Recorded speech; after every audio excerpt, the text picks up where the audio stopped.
Today we're going to talk about different types of financial aid available to incoming college students. So let's talk about the federal Pell Grant. The amount for the federal Pell Grant is the same for each institution, and what the Pell Grant is basically government assistance to help fund your college. There's an income threshold that qualifies you for the federal Pell Grant, but there is no specific cutoff according to studentaid.gov. These Pell Grants are usually awarded only to undergraduate students who display an exceptional financial need and have not earned some type of degree in the past.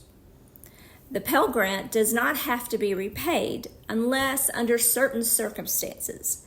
So you would apply for the federal Pell Grant by completing your FAFSA, which is the free application for federal student aid.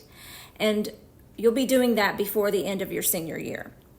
Award amounts can change yearly. So for instance, the 23-24 award year, the maximum Pell Grant award was $7,395.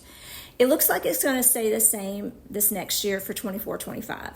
And as long as you maintain your eligibility, you will always qualify for the federal Pell Grant. Now let's go to the Federal Supplemental Educational Opportunity Grant, or FSEOG. Low-income students will be awarded these amounts, and they vary between each institution. Again, this is determined from your FAFSA on your senior year when you fill it out. Next, there's something called state aid. It will usually start with the state initials when you see it in your college portal. It would be something that says like NCSEOG for North Carolina. This is considered almost like a state grant, like a scholarship.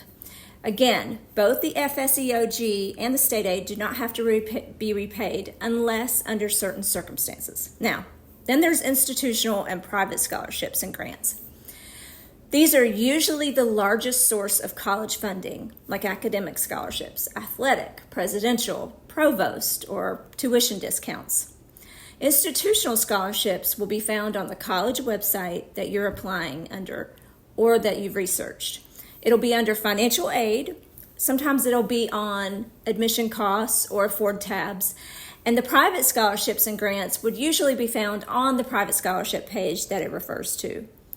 That would be something like the STAMPS program, STAMPS Scholars or Jack Kent Cook Scholars or QuestBridge. And of course, there are tons of private scholarships that are given through all 4 years of high school. You can find online whenever you're researching. Or you can go to your nearest high school counselor website and find them sometimes. Now you have to do a little digging, but it's worth it. So in our personal experience, our daughter, who is only a freshman in high school, has already earned $6,000 in scholarships just by applying to certain private scholarships and winning them. So don't wait till your senior year.